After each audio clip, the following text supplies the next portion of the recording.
अस्सलाम वालेकुम। पिछली वीडियो में जो है हमने फ़ंक्शन के बारे में और फ़ंक्शन की कुछ टाइप के बारे में डिस्कस किया। फ़ंक्शन का थोड़ा सा बैकग्राउंड जो है हमने डिस्कस किया। फिर उसके बाद हमने फ़ंक्शन की जितनी काइंड्स हैं, one one, onto, into, many to, one function, ये सारा कुछ हमने डिस्कस किया। उसके बाद हमने कुछ अदर टाइप्स पढ़ी हैं जिसमें हमने कांस्टेंट फंक्शन को डिस्कस किया, आइडेंटिटी फंक्शन को डिस्कस किया, पॉलिनॉमियल फंक्शन को डिस्कस किया, लीनियर फंक्शन को डिस्कस किया। और उसके बाद आज जो हमारा टास्क है वो इसके आगे कि हम बाकी जो फंक्शंस है उसके भी काइंड्स को जो है वो डिस्कस करें। ठीक है। नेक्स्ट जो है वो क्वाड्रेटिक फंक्शन है। कोई भी पॉलिनॉमियल फंक्शन हो जिसकी डिग्री जो है वो 2 हो, ठीक है, तो उसको हम कहेंगे कि वो जो फंक्शन है वो क्या है, क्वाड्रेटिक फंक्शन है। ठीक है। इसकी दूसरी डेफिनेशन ये भी है कि पॉलिनॉमियल ऑफ डिग्री 2 की जो अगर हम जनरल फॉर्म में लिखें तो a function of the form F of x is equals to A X square plus A X square plus B X plus C is called quadratic एक function. ठीक है। फॉर एग्ज़ाम्पल अगर आप लोग यहाँ पर देख लें तो जनरल फॉर्म जो है वो उसकी ये है कि आपके पास एक कांस्टेंट होता है, फिर जो है बारी बारी जो है कांस्टेंट होता है और एक्स की जो टर्म है वो एक्स की जो पावर है वो क्या हो रही होती है, इंक्रीज़ हो रही होती है। तो लीनियर में ये है कि हाईएस्ट जो पावर है इंक्रीज़ जो है सिर्फ 1 तक हो, यानी कि एक एक्स का टर्म हो, कि एक्स वाली टर्म हो और एक कांस्टेंट टर्म हो, यानी एक लीनियर टर्म हो और एक कांस्टेंट टर्म हो, तो उसको हम कहते हैं लीनियर फंक्शन। लेकिन क्वाड्रेटिक में ये है कि इसकी जो इंक्रीज़ है वो पावर 2 तक जाती जाए, यानी कि एक पावर 2 हो, एक पावर 1 वाला हो और एक कांस्टेंट हो। ठीक है। तो उससे ज़्यादा 2 से ज़्यादा पावर ना हो उसको हम कहेंगे क्वाड्रेटिक फंक्शन। ठीक है। तो एक पावर जो है एक्स स्क्वायर की है, एक एक्स की है और एक कांस्टेंट की है। पहले कांस्टेंट लिख लो, फिर एक्स और फिर एक्स स्क्वायर लिख लो, आगे पीछे लिखने से भी कोई फ़र्क नहीं पड़ रहा। ठीक है। तो जो हाईएस्ट पावर है जो है वो यहाँ पे 2 है, तो इसका मतलब है कि जिसकी हाईएस्ट पावर 2 होती है उसको हम क्या कहते हैं, क्वाड्रेटिक फंक्शन बोलते हैं। ठीक है। तो यहाँ पे ए बी सी जो है वो कांस्टेंट हैं। ठीक है। कांस्टेंट कोई भी कांस्टेंट है, रियल नंबर हो सकते हैं, और साथ में ये लिखा हुआ है कि ए जो है वो ज़ीरो नहीं होगा। अच्छा जी, अगर इन केस ए ज़ीरो हो जाए तो फिर हमें क्या फ़र्क पड़ेगा अगर ए हमारा ज़ीरो हो जाए। बेसिकली अगर आपका ये जो ए जो है वो ज़ीरो हो गया तो ये टर्म जो है ख़त्म हो जाएगी, एक्स स्क्वायर वाली। आपके पास एच का बी एक्स प्लस सी, तो इसका मतलब है कि अगर जो लीडिंग कोफिशेंट जो है वो ज़ीरो हो जाए तो आपके पास क्या सिचुएशन आ जाएगी, आपके पास ये क्वाड्रेटिक फंक्शन नहीं रहेगा, फिर ये क्वाड्रेटिक फंक्शन शिफ्ट हो जाएगा आपके लीनियर फंक्शन में। ठीक है। बाकी किसी पे उसने रिस्ट्रिक्शन नहीं लगाई कि कौन सी चीज़ ज़ीरो हो सकती है, कौन सी चीज़ ज़ीरो नहीं हो सकती, लेकिन उसने इस ए पे ये जो डेफिनेशन है फंक्शन की कि ये ए जो है लीडिंग का जो कोफिशिएंट है वो ज़ीरो नहीं होगा। ठीक है। तो बाकी हमारा कांस्टेंट हो सकता है कि ऐसी फंक्शन हमें नज़र आए फ्यूचर में कि जिसमें हमारे पास ये एक्स वाली टर्म ना हो या कांस्टेंट टर्म ना हो, लेकिन वो फिर भी क्वाड्रेटिक फंक्शन होगा। ठीक है। फॉर एग्जांपल ये एक्स स्क्वायर माइनस 4 है, इसमें हाईएस्ट पावर क्या है, हाईएस्ट पावर क्या है, 2 है। ठीक है। तो इसका मतलब ये क्वाड्रेटिक फंक्शन है। बेशक इसमें एक्स वाली टर्म नहीं है, यानी कि बी एक्स वाली टर्म नहीं है, सी की वैल्यू क्या है -4 और ए की वैल्यू यहाँ पे क्या है 1। ठीक है। और बी वाली टर्म नहीं है, यानी कि बी एक्स वाली टर्म नहीं है, तो उससे हमारा कोई लिंक जो है वो नहीं है। हमारी जो वो है फंक्शन की जो डेफिनेशन की जो शर्त है वो ये है कि आपके पास जो हाईएस्ट पावर होनी चाहिए, हाईएस्ट जो फंक्शन की डिग्री है, जो कि इसकी डिग्री 2 है, वो क्या होनी चाहिए, 2 होनी चाहिए। ठीक है। अच्छा, एक वैल्यू क्या है यहाँ पे 1, बिकॉज इसके साथ अगर आप कंपेयर करें स्क्वायर के साथ वाले कोफिशिएंट को कहते हैं 1, सॉरी ए, तो ए जो है यहाँ पे 1 है। ठीक है। बी एक्स के साथ वाली कोई टर्म नहीं है, तो बी की वैल्यू क्या है, 0 है, और सी की वैल्यू क्या है यहाँ पे आपके पास -4 है। याद रखें कि आपने उसको साइन के साथ जो है वो पिक करना है। ठीक है। तो अब हमने इसका ग्राफ बनाना है। जनरली जो ग्राफ होता है किसी भी क्वाड्रेटिक फंक्शन का वो पैराबोलिक होता है। ठीक है। पैराबोलिक कौन सी शेप होती है, इस किस्म की शेप को पैराबोलिक कहते हैं। ज़रूरी नहीं है कि पैराबोला इसी तरीके से बने, अराउंड इस तरह भी बन सकता है, इस तरीके से भी बन सकता है, अप साइड डाउन भी हो सकता है, कोई वो नहीं। लेकिन इस तरह के जो कप शेप स्ट्रक्चर होता है ना, तो ज़रूरी नहीं है कि इस तरह अप साइड ही हो, उसकी शेप कप शेप स्ट्रक्चर ऐसे भी हो सकता है, ऐसे भी हो सकता है। ठीक है। और हो सकता है कि वो डाउन की तरफ भी पॉसिबल है। ठीक है। तो ज़रूरी नहीं है कि उसकी शक्ल जो है वो सिर्फ और सिर्फ यही होगी। ठीक है। अच्छा, अब हमारे पास हमेशा, लेकिन हाँ, हमेशा जो भी क्वाड्रेटिक फंक्शन होगा उसकी शक्ल जो है वो पैराबोलिक शेप ही होगी। नाउ आपके पास जो फंक्शन है वो है एक्स स्क्वायर -4। अब हमने चूंकि इसको प्लॉट करना है तो इसकी शक्ल देखनी है कि इसकी शक्ल कैसी होगी। ये फंक्शन जो गिवन एग्जांपल है उसको हमने प्लॉट करने तो ऐसे करते हैं। इसको जब भी आप किसी फंक्शन को प्लॉट कर रहे हो तो कुछ पॉइंट्स आप नेगेटिव से ले लें, कुछ पॉइंट्स आप पॉजिटिव से ले लें, ठीक है। और एक साइड पे ओरिजिन यानी कि ज़ीरो पे भी आप चेक कर लें, ठीक है। तो सबसे पहले मैंने क्या किया कि मैंने -2 -1 पॉइंट्स ले लिए। कौन से पॉइंट -2 पे चेक करना है, -1 पे, 0 1 2 3 मेरे जो पॉइंट्स हैं मैंने इस पर चेक करना है, ठीक है। आप लोगों ने भी इसी तरह कुछ पॉइंट नेगेटिव में लेने, कुछ पॉइंट पॉजिटिव में लेने और 0 पे भी चेक करना है, ठीक है। अच्छा, अब मैंने क्या किया कि -2 इस फंक्शन में पुट किया। -2 जब पुट किया तो मेरे पास आंसर आ जाएगा -2 स्क्वायर यानी कि 4 -4 आंसर मेरे पास आता है 0, ठीक है। आई होप कि आपको पुटिंग करना आती है। मैं आप लोगों को एक फंक्शन की सिखा भी देती हूँ। मैं इसे -1 पुट के करके बताती हूँ। तो जब आप इसे -1 पुट करेंगे तो आपके पास आ जाएगा -1 फंक्शन में पुट करें तो -1 स्क्वायर -4 -1 का स्क्वायर चूँकि स्क्वायर है नेगेटिव नंबर को भी पॉजिटिव कर देगा। तो 1 में से 4 गए तो आपके पास आता है -3 आंसर, ठीक है। ये बहुत बच्चों वाला बेसिक चीज़ है तो इसलिए मैं इसको जितना जो है वो नहीं आपको समझा रही, ठीक है। तो 0 पुट करेंगे तो आपके पास आ जाएगा -4। इसी तरीके से 1 पुट किया तो -3, 2 पुट किया तो 0 और 3 पुट किया तो 5, ठीक है। ये आप लोग चेक भी कर सकते हैं और आसानी से इसको थोड़ा सा भी आगे एक्सटेंड भी कर सकते हैं, लेकिन ज़रूरत ही नहीं है, ठीक है। अब हम जो है हमने करना है इसको प्लॉट। ये होता है वाई एक्सिस जो सीधा होता है, ये होता है एक्स एक्सिस। ये याद रखें जब भी स्टूडेंट्स ग्राफ बनाते हैं प्रॉब्लम ये करते हैं कि इक्वल डिस्टेंस जो है वो नहीं देते। आपने 0 से 1 में जितना फासला रखा है उतना 1 से 2 में फासला रखना है, 2 से 3 में, 3 से 4 यानी कि अराउंड एक्स एक्सिस आपके पास एक ही फासला आना चाहिए, ठीक है। फिर अराउंड वाई एक्सिस आपने इस दोनों के दरम्यान में जितना फासला दिया इन दोनों के दरम्यान में उतना, तो अराउंड वाई एक्सिस भी आपने फिर एक ही फासला रखना है। एक्स एक्सिस का ताल्लुक एक्स एक्सिस के साथ है, वाई एक्सिस का ताल्लुक वाई एक्सिस के थ्रू आउट उसके साथ है, ठीक हो गया। अच्छा, ज़रूरी नहीं है कि एक्स एक्सिस में इतना डिफरेंस दिए तो वाई एक्सिस में भी हाँ आपने उतना ही डिफरेंस दिया। लेकिन अगर आप प्रिसाइज ग्राफ बनाना चाहते हैं, बिल्कुल 100% एक्यूरेट ग्राफ बनाना चाहते हैं और चाहते हैं कि आपका ग्राफ बहुत जो है गुड लुकिंग बने, तो आपको चाहिए कि जितना एक्स एक्सिस में डिस्टेंस ले रहे हो उतना ही वाई एक्सिस में ले, ठीक है। मेरा मशवरा ये है आप लोगों के साथ, ठीक है। अच्छा, नेक्स्ट ये है कि आपके पास -2 पे जो आ रहा था आंसर 0, तो -2 पे आंसर 0 का मतलब है कि आपके पास वो सिर्फ और सिर्फ उसकी कोई हाइट नहीं है। ये जो बेसिकली पॉइंट होते हैं ना, ये जो आंसर आपके पास आ रहा है ये आपकी हाइट बता रहे होते हैं, कितनी हाइट तक आपने इसको पहुंचना है, ठीक है। वो पॉजिटिव का मतलब ऊपर की तरफ आपने जाना है, नेगेटिव का मतलब है नीचे वाली हाइट पे जाना है, ठीक है। सो सिंपल, ठीक है। नेक्स्ट है -1 पे आंसर है -3 यानी कि 3 की आपने हाइट पे जाना है, -3 नीचे होता है, ठीक है। -3 की तरफ आपने डाउनवर्ड मूव करना है, ठीक है। यहाँ पे आपका एक पॉइंट लग गया। उसके बाद 0 पे आता है -4, 0 पे यानी कि 0 जिस पॉइंट 0 पे रखे -4 विच इज़ दिस, ठीक है। -4 यहाँ पर 0 की ही आपने लाइन पे खड़े होके चेक करना है। -1 पे खड़े होके मैंने इसको चेक किया, 2 पे खड़े होके 0 पे ही। अच्छा, नेक्स्ट है 1 पे -3, 1 पे खड़े होके मैंने -3 की हाइट तक को टच करना है। 2 पे 0 यानी कि 2 पे नो हाइट, 2 पे दिस, 3 पे 5, 3 पे 5। अच्छा, ऑब्वियसली -3 पे भी मैंने अगर मैं चेक कर लूँ तो -3 पे भी मैंने माइंड में चेक किया उस पे भी 5 आ रहा था।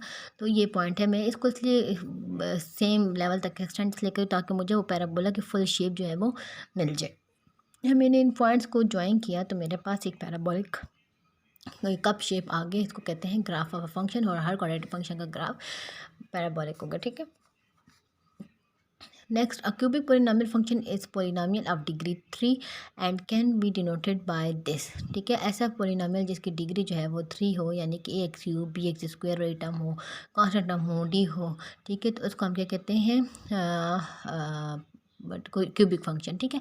ए जो है वो 0 नहीं होने, जारी सी बात है। अगर लीडिंग कोफिशिएंट वाली टर्म 0 हो जाएगी तो फिर आपके पास bx² + cx + d रह जाएगा, तो ये फिर क्यूबिक फंक्शन नहीं रहेगा, ये फिर कौन सा फंक्शन रहेगा, क्वाड्रेटिक फंक्शन रहेगा, ठीक है।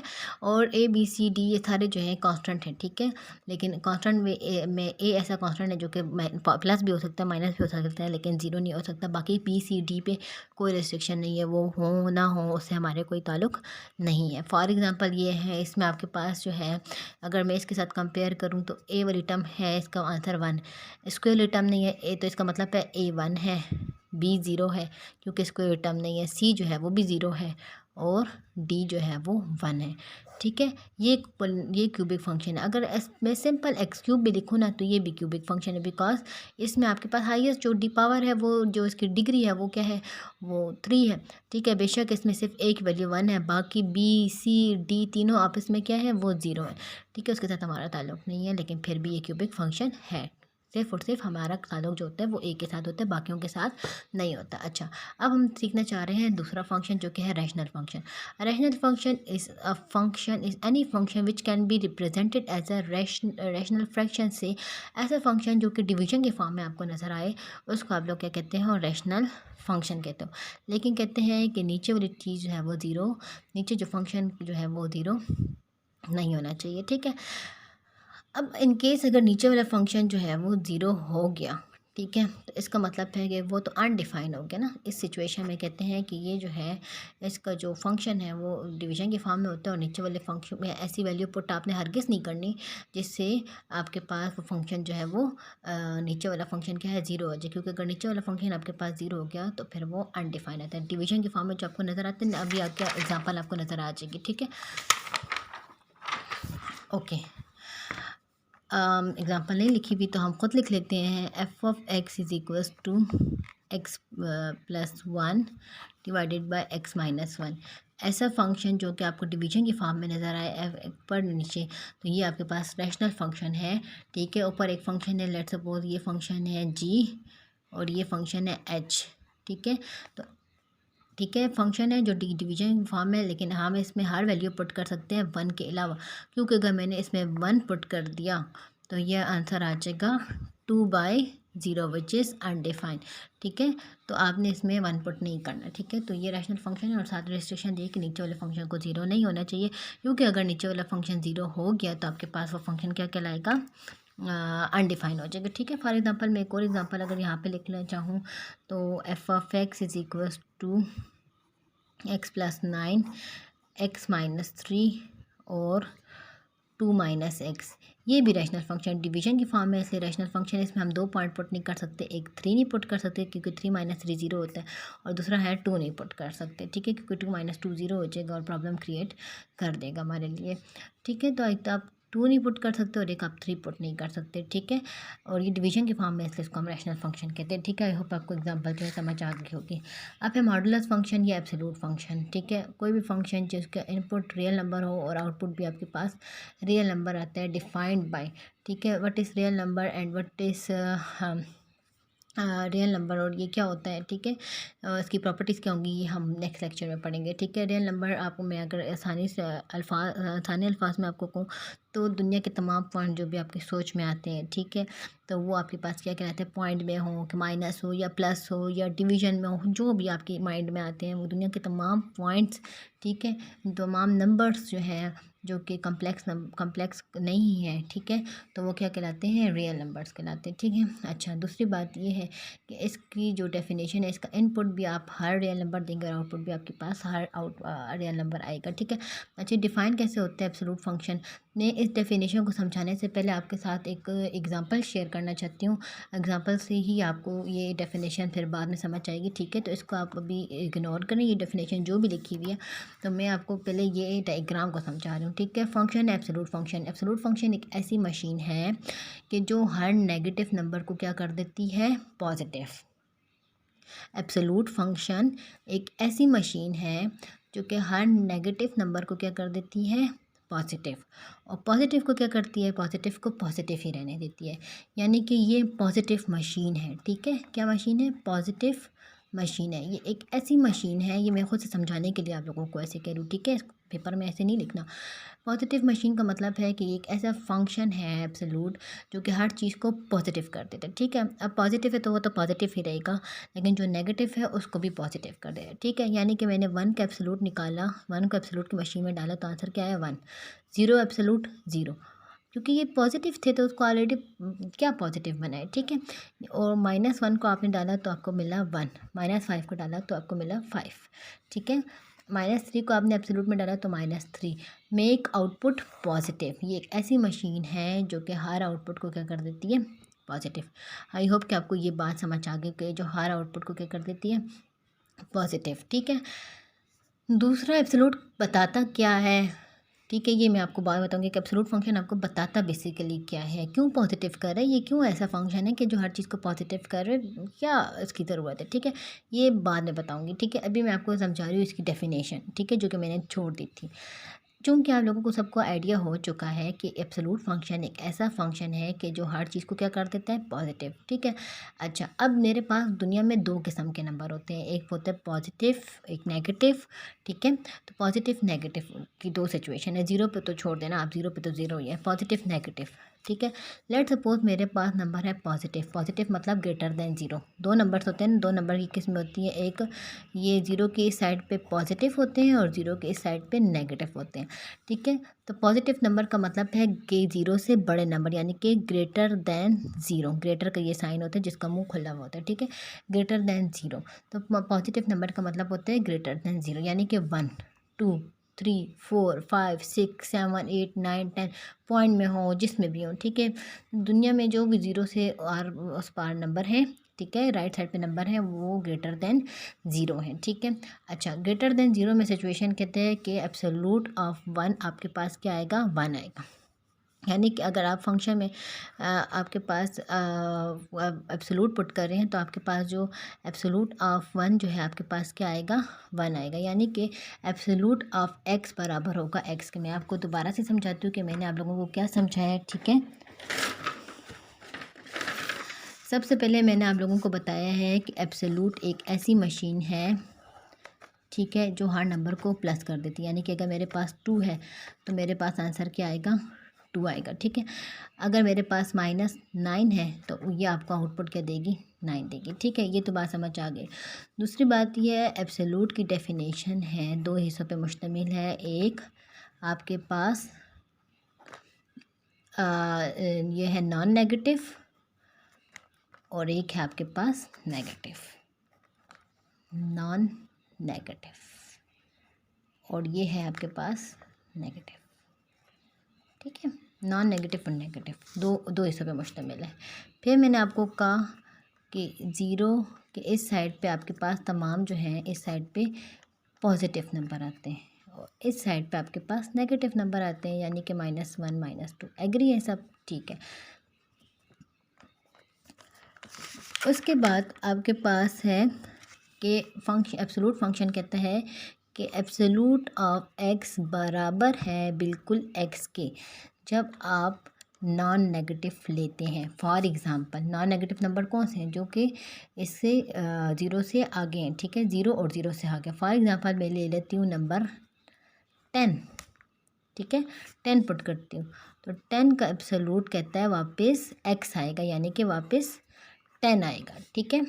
समझा चुके ना ऊपर के पॉजिटिव का एब्सोल्यूट पॉजिटिव आएगा।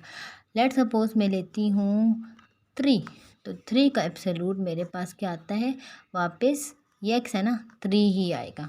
तो कहते हैं absolute of X is equals to X, वापस एक्स जो उसके अंदर होगा वापस वही आएगा जब आप नॉन नेगेटिव नंबर को डील कर रहे हैं, ठीक है। नाउ अगर मैं आपसे पूछूं किसी से कि -9 का एब्सोल्यूट क्या आएगा, तो आप लोग कहेंगे कि 9 आएगा, जो कि मैंने आप लोगों को ऊपर बता दिया 9 आएगा। तो ये सिचुएशन कैसे आपको मिली है, कहता है कि एब्सोल्यूट ऑफ नेगेटिव नंबर्स जो कि -1 -2 एंड सो ऑन, वो अंदर जो भी आपके पास नंबर है उसको माइनस के साथ मल्टीप्लाई करें। फॉर एग्ज़ाम्पल मैं -9 का एब्सोल्यूट लेना चाहती हूँ तो मेरे पास जो अंदर नंबर है उसको मैं माइनस के साथ मल्टीप्लाई कर लूँगी, क्योंकि डेफिनेशन है -x की, तो माइनस के साथ मल्टीप्लाई कर लूँगी तो ये माइनस माइनस के हो जाएगा +9। ये पूरा एक प्रोसेस हुआ हुआ है कि अंदर जो भी नंबर है उसको माइनस के साथ मल्टीप्लाई कर लो तो वो माइनस माइनस के हो जाएगा प्लस हो जाएगा जब आपके पास नॉन नेगेटिव नंबर हो, ठीक है। यानी कि आपके पास फंक्शन अगर ग्रेटर देन ज़ीरो है तो फंक्शन के एब्सोल्यूट की जो वैल्यू आएगी वापस एक्स ही आएगी, यानी कि 1 पुट किया तो 1 पे 1 आएगा। लेकिन अगर आपके पास -9 है यानी कि नेगेटिव नंबर्स हैं तो आपने की डेफिनेशन है -x, यानी कि इसके अंदर जो नंबर है फंक्शन के अंदर जो नंबर है -9 उसको माइनस के साथ मल्टीप्लाई करो। मैं दोबारा समझा देती हूँ। अगर आपके पास है एक्स की वैल्यू -50, और मैं -50 का एब्सोल्यूट लेना चाहती हूँ, तो वो कहते हैं कि -50 को आप माइनस के साथ मल्टीप्लाई करो। क्यों? क्योंकि उसके अंदर जो भी नंबर है उसको माइनस के साथ मल्टीप्लाई करो जब आपके पास नंबर जो है लेस दैन ज़ीरो होंगे। चूँकि ये लेस दैन ज़ीरो है तो अंदर वाले नंबर को जो कि इसके अंदर है -50 को, उसको मैंने माइनस के साथ मल्टीप्लाई किया तो +50। इस तरीके से -50 का एब्सोल्यूट आपके पास क्या आता है 50। तो डेफिनेशन आपको समझ आ गई होगी। अब मैंने आपको कहा था मैं एक चीज़ समझाऊंगी कि क्यों ये माइनस को भी प्लस कर रहा है, प्लस को भी प्लस को प्लस कर रहा है, माइनस को भी प्लस कर रहा है। ये बेसिकली आपको बता क्या रहा है? बेसिकली आपको ये ओरिजिन यानी कि ज़ीरो से डिस्टेंस, मैग्नीट्यूड, फासला ये बता रहा है। ठीक है, फॉर एग्जांपल ये है मेरे पास 1, ये है 2, ये है 3। ठीक है, ज़ीरो, ये है -1, ये है -2 एंड ये है -3 लेट्स सपोज। ठीक है, अच्छा 0 से 3 तक का फासला कितना है? 3 यूनिट्स का है। ठीक है, 1 2 3। और 0 से -3 का फासला 1 2 3 सेम फासला है। जितना 0 से 3 का फासला है उतना 0 से -3 का फासला है। तो ठीक है, -3 का एब्सोल्यूट कितना यूनिट है? 3। और 3 का जो 3 का ओरिजिन से फासला है 3। तो बेसिकली आपको ये एक तरह से बता रहा है उसका डिस्टेंस। ठीक है, इसलिए ये पॉजिटिव है। अब हम कुछ और पॉइंट्स की तरफ जाते हैं। आई होप कि आपको एब्सोल्यूट फंक्शन की क्वाड्रेटिक जो भी मैंने अभी तक पढ़ा लिया उसकी समझ आगे नहीं आई तो प्लीज़ मुझे बताएं, फिर मैं आपको दोबारा से इसको एक्सप्लेन कर दूँगी। ठीक है, अब है आपके पास next function even and odd function. ठीक है, तो इवन एंड ऑड फंक्शन कौन सा फंक्शन है? ठीक है, तो अब ऐसा फंक्शन कि जिसमें आप माइनस पुट करें और उस फंक्शन में कोई फ़र्क ना पड़े। ठीक है, अच्छा जी, तो ऐसा फंक्शन जिसमें आपने -x को पुट करें और उसमें कोई फ़र्क ना पड़े, वापस फंक्शन आपको वापस वही वैल्यू दे, उसमें कोई बिल्कुल भी फ़र्क ना पड़े, तो ऐसे फंक्शन को हम क्या कहते हैं? इवन फंक्शन है। ठीक है, ऐसे फंक्शन जिसमें हम -x खुद से पुट करें और उसमें सिर्फ और सिर्फ फंक्शन में माइनस का फ़र्क आ जाए, यानी कि आप माइनस उसमें से कॉमन लें और फंक्शन वापस वही आपको दे। ठीक है, तो उसको हम कहते हैं ऑड फंक्शन। और ऐसा फंक्शन कि आप माइनस पुट करें और फंक्शन की शक्ल बिल्कुल चेंज हो जाए, ना वो फंक्शन के बराबर आए वापस, ना वो उसमें माइनस कॉमन लेने के बाद बराबर आए, तो उसको हम कहते हैं नाइदर इवन नॉट ऑड। ठीक है, अगेन डेफिनेशन को समझाने से पहले मैं आप लोगों को एग्जांपल कराऊंगी ताकि आप लोगों को बेहतर तरीके से समझ आ जाए। आई होप, मुझे उम्मीद है बल्कि कि आप लोगों को इसकी डेफिनेशन की इन 3 डेफिनेशन की समझ नहीं आई। ठीक है, तो प्रॉब्लम ये है कि आप लोग एग्जांपल करोगे ना तो आप लोगों को अच्छे तरीके से जो है वो समझ आ जाएगी। फॉर एग्जांपल मेरे पास ये फंक्शन है f(x) = x² + 1। ठीक है, जो भी फंक्शन आपको दिया जाए कि इसको इवन या ऑड के लिए आप चेक करें। ठीक है, तो आपने क्या करना है? खुद से, ठीक है, फंक्शन दिया गया होगा, खुद से आपने फंक्शन में x की जगह क्या पुट करना है? -x पुट करना है। x की जगह खुद से आपने हेडिंग देनी है put value -x instead of x। ठीक है, x की जगह आपने क्या पुट करना है? -x पुट करना है। जब -x आपने पुट कर लिया तो ये आ जाएगा -x² + 1। -x का स्क्वायर, तो स्क्वायर की वजह से ये स्क्वायर आ जाएगा +1। जब आपने -x पुट किया, उसको सॉल्व किया, तो वापस फंक्शन तो वापस आ रहा है ऊपर वाला फंक्शन, और -x पुट करने तो कोई फ़र्क ही नहीं पड़ रहा। ऐसे फंक्शन क्या कहलाते हैं? इवन, यानी कि फंक्शन में आपने -x पुट किया और वापस फंक्शन वापस आ गया। फॉर ऑल x, मतलब कोई भी आप x पुट कर लें। ठीक है, तो आपके पास कोई भी -x पुट कर लें या कोई भी +x पुट कर लें, तो आपके पास कोई फ़र्क ना पड़ रहा हो, तो फंक्शन क्या कहलाता है? इवन कहलाता है। ठीक है, अच्छा जी, अब है फॉर ऑल एक्स है ना। फॉर ऑल एक्स का मतलब है कि हर नेगेटिव नंबर, हर पॉजिटिव नंबर के लिए, तो चूँकि फॉर ऑल एक्स है तो हम इसको जनरली -x ही ट्रीट करते हैं, कोई ऐसे खुद से पुट नहीं करते। ठीक है, अब अगर आप -x पुट करें, कोई भी फंक्शन है, जैसे कि मेरे पास ये फंक्शन है, इसमें मैंने x की जगह क्या पुट किया? -x। तो -x + -x। ठीक है, तो अब ये -x³ बनेगा, क्योंकि ये माइनस है, यहाँ पे 3 is odd number. Odd number जो है वो माइनस को नहीं खाता, तो -x³ + माइनस एक्स, ठीक है। अब मैं इसमें से माइनस दोनों जगहों पे तो कॉमन ले लेती हूँ, तो अंदर आ जाएगा एक्स क्यूब प्लस एक्स, तो ये माइनस ऊपर से नीचे, और ये किसके बराबर है, ये फंक्शन के बराबर है, एफ एक्स के बराबर है। तो चूँकि फंक्शन में जब मैंने माइनस एक्स पुट किया है तो वापस फंक्शन वापस आया, लेकिन साथ में माइनस का इजाफा हुआ है।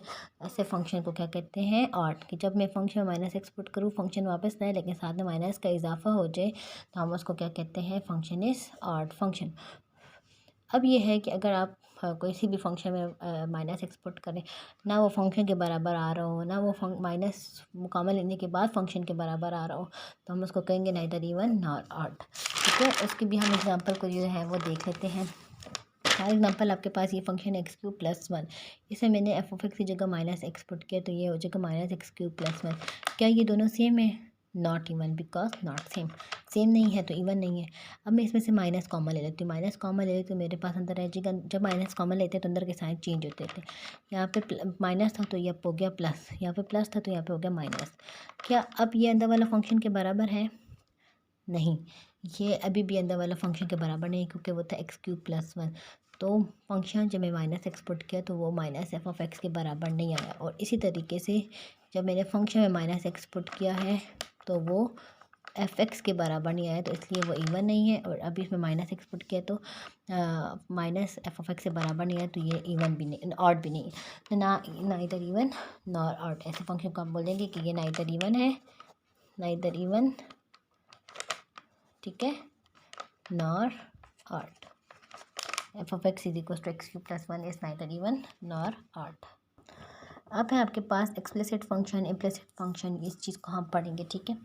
तो इसको देखते हैं। अ function in which the dependent variable is easily express in terms of the independent variable is called explicit function, ठीक है। अच्छा जी, सबसे पहले आपको पता होना चाहिए what is dependent variable, what is independent variable, ठीक है।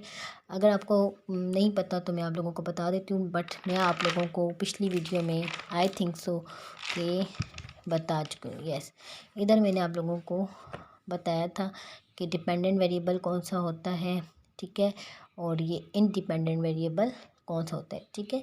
तो चूँकि आप लोगों को पता है कि इंडिपेंडेंट वेरिएबल जो है वो एक्स होता है, और इंडिपेंडेंट वेरिएबल जो है वो इक्वेशन वाई जो है वो इंडिपेंडेंट वेरिएबल है, sorry, Y is dependent variable and X is independent variable. तो ये चीज़ आप लोगों को पहले से पता है, तो इसको दोबारा से बताने की ज़रूरत जो है वो नहीं है, ठीक है। तो हम जाते हैं अपने एक्सप्लिसिट फंक्शन की डेफिनेशन पे। A function which the dependent variable is easily express, ठीक है, is easily express in terms of the independent variable is called explicit function।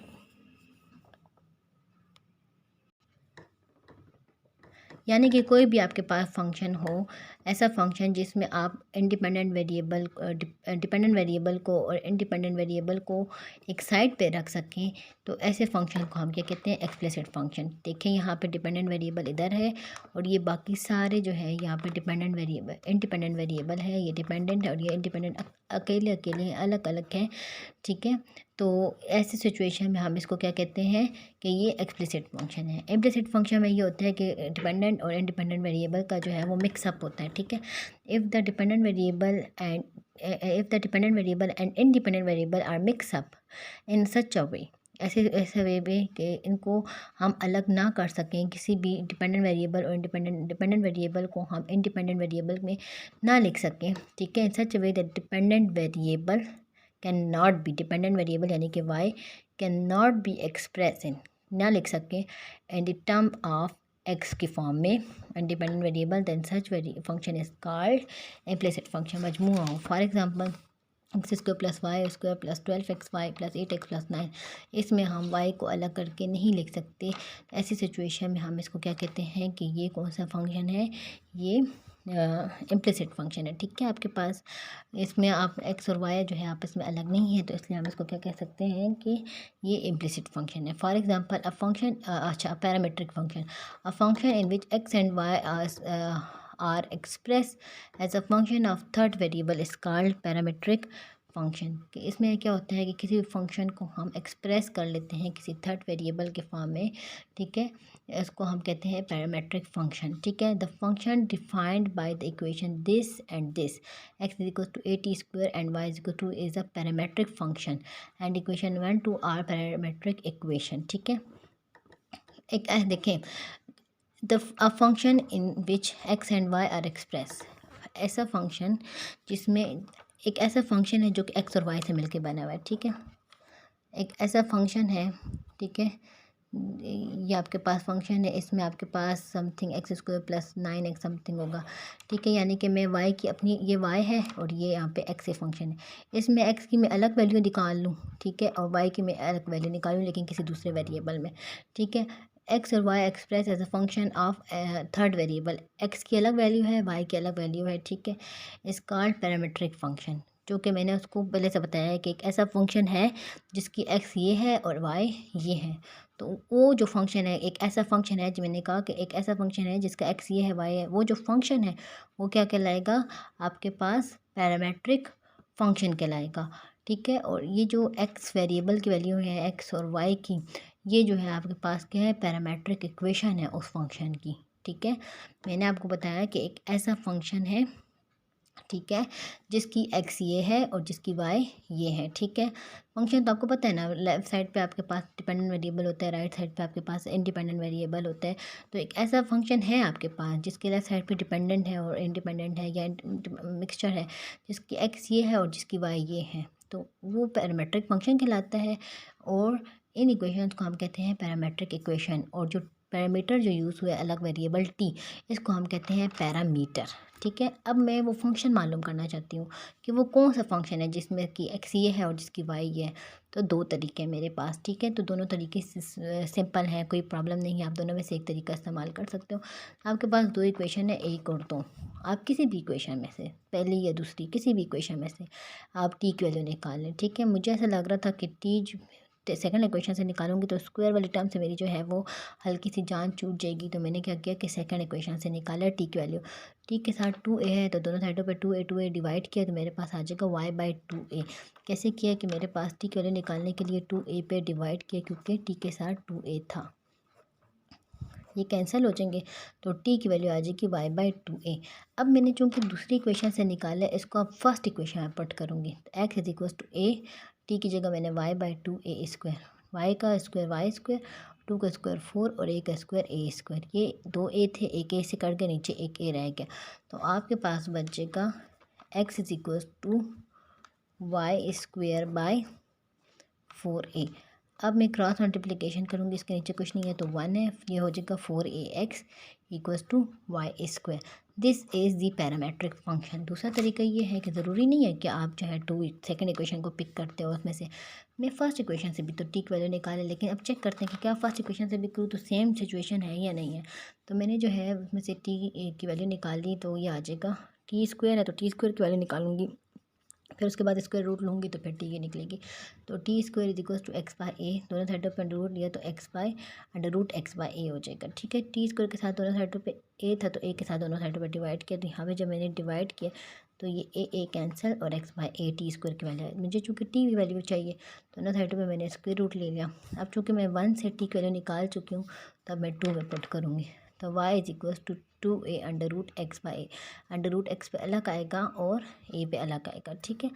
तो y is equals to 2 under root a, 2 under root a under root x जो है ये इसकी situation होगी, 2 under root a 2 under root x, क्योंकि a और under root आपस में कैंसिल हो गया। अंडर रूट ए कैसे कैंसिल हुआ है मैं आपको ये भी सिखाती हूँ, ठीक है।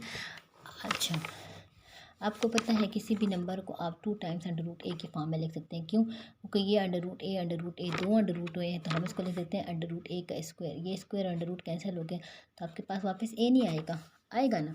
तो किसी भी नंबर को हम उसकी 2 टाइम अंडर रूट में लिख सकते हैं, क्योंकि वो अंडर रूट स्क्वायर बन जाएगा, अंडर रूट और वो स्क्वायर कैंसिल होकर वापस वही नंबर देगा।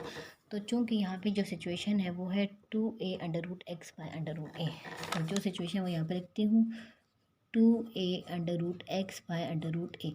तो मैंने अभी आपको कहा ना कि हम जो है इस अंडर ए को हम 2 टाइम अंडर रूट में लिख सकते हैं, तो ये बन जाएगा 2 अंडर रूट ए और ये under root X divided by under root A, ये अंडर रूट ए कैंसिल, तो 2√a और अंडर रूट x आपके पास बच जाएगा। 2√a अंडर रूट x आपके पास बच जाएगा। और जब आप इसको, अगर आप इसमें से y की वैल्यू निकालना चाहिए, दोनों सेम है, क्योंकि अगर आप इसका स्क्वायर लें y² इज इक्वल टू, ये हो जाएगा 4, इसका अंडर रूट खत्म हो जाएगा a और इसका अंडर रूट आ जाएगा x, अंडर रूट खत्म हो जाएगा, दोनों सेम है, तो दोनों से सेम पैरामेट्रिक फंक्शन आपके पास बनता है। ठीक है, पैरामेट्रिक फंक्शन ऐसा फंक्शन होता है जिसमें x और y जो है किसी और वेरिएबल में जो है एक्सप्रेस किए जाएँ। ठीक है, उन इक्वेशंस को आप लोग कहते हैं पैरामेट्रिक इक्वेशन, और जो नया वेरिएबल यूज़ हुआ होता है उसको कहते हैं पैरामीटर।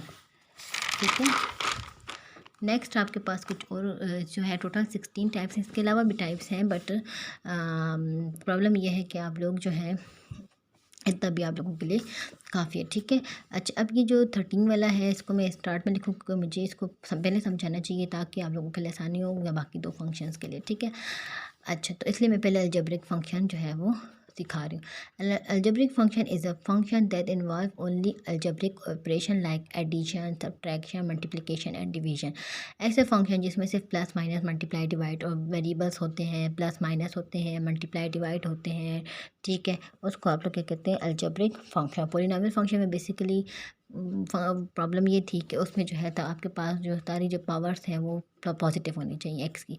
ठीक है, लेकिन यहाँ पे अलजेब्रिक फंक्शन की ये खसूसियात है कि इसमें आपके पास ऐसी पावर्स भी आ सकती हैं जो डिवीजन के फॉर्म में हो, जबकि पॉलिनॉमियल में ऐसे प्रॉब्लम, ऐसी सिचुएशन नहीं थी। ठीक है, तो अलजेब्रिक फंक्शन में देखें क्या कहते हैं, जो आपस में प्लस हुए हों, माइनस हुए, ये देखें प्लस माइनस मल्टीप्लाई हुए हों, 8 और ये मल्टीप्लाई है, नेक्स्ट 5 अपने साथ 4 मरतबा मल्टीप्लाई हुआ है, डिवाइड हुए हों। ठीक है, तो इस तरह के मजमूए से जो फंक्शन मिलता है, कोई भी दुनिया का फंक्शन लिख लें तो वो अलजेब्रिक फंक्शन है। ये अलजेब्रिक फंक्शन है क्यों, क्योंकि ये आपस में प्लस हुए हुए हैं, तो ये अलजेब्रिक फंक्शन है जिसमें आपके पास सारे अलजबरा जो है प्लस माइनस मल्टीप्लाई वेरिएबल की जो है प्लस माइनस जो है वो यूज़ की गई हो। ठीक है, तो उसको कहते हैं अलजेब्रिक फंक्शन। ठीक है, अब है कि transcendental function, a function which is not algebraic, ऐसा फंक्शन जिसमें जो अलजेब्रिक ना हो, फॉर एग्जांपल जिसमें लॉग आ जाए, जिसमें एक्सपोनेंशियल आ जाए, जिसमें ट्रिग्नोमेट्रिक फंक्शन आ जाए, यानी साइन कॉस कोटेंजेंट टेंजेंट, कोई भी ऐसी सिचुएशन नज़र आ जाए तो उसको आप कहते हैं कि ये कौन सा फंक्शन है, अब अलजेब्रिक नहीं है, क्योंकि उसमें सिर्फ वेरिएबल की प्लस माइनस मल्टीप्लाई डिवाइड, लेकिन ये अब लॉग में है, साइन में है, तो ऐसी सिचुएशन में हम उसको क्या कहते हैं कि ये ट्रांसडेंटल फंक्शन है। कोई भी फंक्शन ऐसा हो जिसमें आपको साइन एक्स वाली टर्म नज़र आ जाए या ई एक्स वाली टर्म नज़र आ जाए, तो वो फुल फंक्शन आपके पास क्या कहलाता है, ट्रांसडेंटल फंक्शन कहलाता है। ठीक है, example, exponential function, a function of the form f of x equals to bx where b is the base, x is the exponent and b is greater than 1। ठीक है, ऐसा फंक्शन जिसमें आपके पास नीचे जो है नंबर हो, पावर में वेरिएबल हो। ठीक है, यानी कि 2x हो गया, 9x हो गया। ठीक है, उसको आप क्या कहते हैं, एक्सपोनेंशियल फंक्शन। ई एक्स हो गया, ई इस एक्सपोनेंशियल फंक्शन, ई जो है एक नंबर है जिसकी वैल्यू है 2.718। You can find this in your calculator. ठीक है, a function of the form F of x equals to b x, नीचे बेस में नंबर हो, पावर वेरिएबल हो, b is the base, base में जो नंबर होता है उसको बेस कहते हैं, यानी कि जो नीचे होता है पावर से नीचे उसको हम बेस कहते हैं, और एक्स जो है एक्सपोनेंट में है, यानी कि जो पावर है उसको एक्सपोनेंट कहते हैं इंग्लिश में या मैथमेटिक्स की लैंग्वेज में। ठीक है, और बी की वैल्यू क्या कहते हैं कि बी जो है वो ग्रेटर देन 1 हो। ठीक है, यानी 2 हो, 9 हो, 7 हो, कुछ भी हो, लेकिन ग्रेटर देन 1 हो। नोट, फॉर 0 से 1 द ग्राफ डिक्रीज। ठीक है, लेकिन अगर 0 से 1 के दरमियान में है तो ग्राफ जो है वो डिक्रीज होगा। ठीक है, अच्छा, यहाँ पर है, यहाँ पर अब लॉगरिथमिक फंक्शन है कि आपके पास क्या है, logarithmic function, the function of the form F of x equals to log b x is called logarithmic function. ठीक है, जिसकी फॉर्म हो लॉग हो, नीचे उसकी बेस हो और साथ में एक वेरिएबल हो, उसको आप कहते हैं logarithmic function. b is greater than 1 again, अगर b जो है 10 है, यानी कि कोई भी लॉग है उसकी बेस जो है, यानी कि ऐसी सिचुएशन है f of x is equals to log 10x है, यानी कि लॉग 10x है। ठीक है, तो उसको हम कहेंगे कि ये कॉमन लॉग है। ठीक है, ये कौन सा लॉग है, कॉमन लॉग, और इसको हम LOG लिखते हैं, खाली लॉग x भी लिख सकते हैं, क्योंकि हमें पता है कि जिसकी ना भी लिखो तो अंडरस्टूड होता है कि कॉमन लॉग है ये, इसकी जो बेस है वो है 10। अच्छा, अगर जिसकी बेस ई हो, E is a number 2.718, you know, then we say that it's a natural log and it is denoted by L N X. तो कॉमन लॉग को हम एल ओ जी लिखते हैं, और अगर मैं यहाँ पे लिख लूँ f of x is equals to log e x, तो इसका मतलब है एल एन एक्स। ठीक है, एल एन एक्स का मतलब है, अंडरस्टूड सी बात है डिफ्रेंशिएट करने के लिए, कि एल एन एक्स का मतलब है कि ये कौन सा है, ये कौन सा है नेचुरल लॉग है, और ये कौन सा लॉग है, ये कॉमन लॉग है। ठीक है, अच्छा, b इज़ ग्रेटर देन 1। ठीक है, b is greater than 1। Why b can not be negative, why? ठीक है, अगर b इज़ नेगेटिव हो गया फॉर इवन पावर्स, अब ये ऐसी मतलब आप लोगों की डेफिनेशन कोर्स कैसा नहीं है, लेकिन मैं आप लोगों के दिमाग में भी डाउट हो कि b ग्रेटर देन 1 हो सकता है। ठीक है, और अगर नेगेटिव हो जाए तो क्या सिचुएशन होगी। ठीक है, अगर b नेगेटिव है, ठीक है, लेट्स सपोज आपके पास कोई भी नेगेटिव नंबर है, ठीक है, तो f of x is positive for odd. ठीक है, फॉर एग्ज़ाम्पल मेरे पास एक नंबर है b-2 और x है, ठीक है, नेगेटिव नंबर है। अगर मेरे पास पावर है इवन, तो इवन पावर पे ये क्या हो जाएगा, पॉजिटिव। ठीक है, f of X is positive for even power, क्यों? क्योंकि अगर यहाँ पे स्क्वायर डालूँ तो ये आ जाएगा 4 आंसर आ जाएगा। ठीक है, अगर मैं यहाँ पे 4 डालूँ तो ये आ जाएगा 2 मल्टीप्लाई 2 मल्टीप्लाई 2 मल्टीप्लाई 2 को 4 टाइम जो है आपको मल्टीप्लाई करेंगे, यानी कि 16 आ जाएगा। ठीक है, अगर मेरे पास पावर है 8, पावर है 8, यानी कि मेरे पास है -2 पावर 3, तो यहाँ से आ जाएगा -8, तो आंसर जो है वो नेगेटिव में आएगा। तो ये जो फंक्शन है, इसका जो ग्राफ है, उसके जो पॉइंट्स हैं वो ज्वाइन नहीं होते आपस में। तो ये एक ऐसा फंक्शन है कि जिसमें आपके पास एक्सपोनेंशियल फंक्शन में कि आपके पास ये पॉइंट्स ज्वाइन नहीं होते, तो ये फंक्शन नहीं बनाता, तो इसलिए बी जो है वो नेगेटिव नहीं होना चाहिए। ठीक है, और दूसरी सिचुएशन ये भी है, दूसरा जो ये वजह है वो ये भी है कि अगर आप किसी भी आप लॉगरिथमिक फ़ंक्शन को या एक्सपोनेंशियल फ़ंक्शन को आप लॉग की फॉर्म में लिख सकते हैं। अब मैं दूसरी वजह मैं आपको बताती हूँ सबर। अच्छा, अब आपके पास है ये एक्सपोनेंशियल फ़ंक्शन, मैंने आपको कहा एक्सपोनेंशियल को लॉग और लॉग को एक्सपोनेंशियल फॉर्म में आप लोग लिख सकते हैं। अब मैं ये दोनों साइडों पर लॉग अप्लाई करती हूँ, लॉग अप्लाई करने से ये है कि आपके पास जो भी पावर होती है ना, जो भी सात वाले नंबर पे पावर होती है, वो पीछे की तरफ मूव करती है, तो ये हो जाएगा एक्स लॉग बी। ये प्रॉपर्टी है लॉग की कि जब भी आपके पास कोई पावर हो, यानी कि मेरे पास हो लॉग m पावर n, तो n जो है वो पीछे आ जाएगा और ये बन जाएगा लॉग m। ठीक है, उसके बाद मेरे पास ये x लॉग b बन गया। अब मुझे x की वैल्यू मालूम करनी है, दोनों साइडों पे लॉग b से मैं क्या करूँगी, डिवाइड करूँगी। डिवाइड किया मैंने लॉग b से, तो मेरे पास आ जाएगा x is equals to log, और नीचे पे इसका अब ये तरीका है कि आपके पास ऐसा हो ना, log m by log n, तो इसको हम लिख सकते हैं लॉग n, यानी डिवीजन में n है और ऊपर m है, तो नीचे वाला छोटा सा और ऊपर वाला इस तरीके से। ठीक है, अच्छा, दूसरी वजह मैंने आप लोगों को कहा था कि b नेगेटिव नहीं हो सकता, उसकी वजह ये है कि log of negative numbers are undefined, log of negative numbers are undefined. ठीक है, इस वजह से कोई भी एक्सपोनेंशियल नंबर होगा, अगर हम उसमें ये सिचुएशन करें तो उसमें लॉग बी आएगा, और लॉग बी की वजह से ये अनडिफाइंड हो जाएगा, तो हम इसलिए कहते हैं कि ये जो बी है वो नेगेटिव नहीं हो सकता। अच्छा, अब ये है लॉगरिथमिक फंक्शन। अगर आप सेम स्टेप्स में आप वो पढ़ जाएं, यानी कि आप क्या करें, ये लॉग बी है, आप इसको ओपन करें तो ये जो log y by log b बन जाएगा। फिर आप क्रॉस मल्टीप्लिकेशन कर लें एक्स लॉग बी, फिर लॉग की रिवर्स प्रॉपर्टी यूज़ करें कि ये वापस ऊपर जा सकते हैं। फिर लॉग लिए यहाँ पे एंटी लॉग लें, तो आपके पास लॉग से आप वापस एक्सपोनेंशियल में भी शिफ्ट हो सकते हैं। अच्छा, यहाँ पे लिखा हुआ है कि logarithmic function and exponential function are inverse of each other.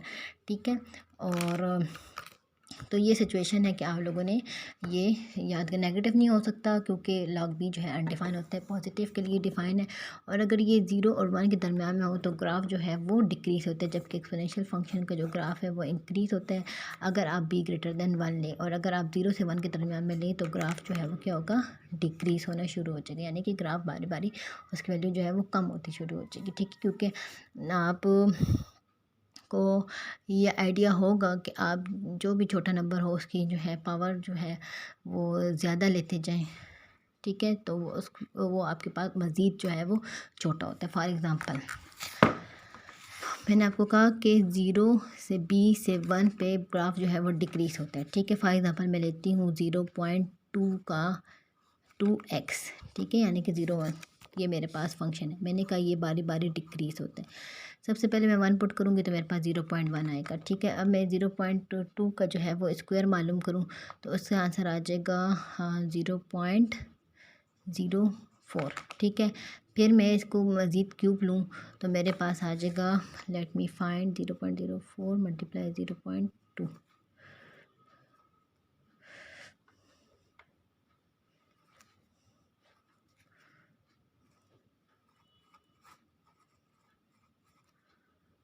0.008, ठीक है, 0.008, ठीक है। तो ये मज़ीद जो है वो छोटा होता जाए, पहले 0.2 था, अब 0.04, यानी कि अब पहले दूसरा डिजिट 2 था, दूसरा डिजिट 0 है, अब तीसरा डिजिट भी 0 आ गया, यानी कि मज़ीद जो है वो छोटा होता जा रहा है, इसलिए, ठीक है। तो ये सिचुएशन में आप लोगों ने स्टडी नहीं करनी है, आप लोगों ने सिर्फ इनकी डेफिनेशन याद करनी है और ये ज़हन में बिठाना है कि b जो है वो ग्रेटर दैन 1 होना चाहिए। अगर छोटा होगा 0 से 1 के दरमियान में तो आपके पास ये डिक्रीज़ होकर एक्सपोनेंशियल डिके में जाएगा, और अगर आप लोग नेगेटिव लेंगे तो वो आपके पास अनडिफाइन हो जाएगा, ठीक है।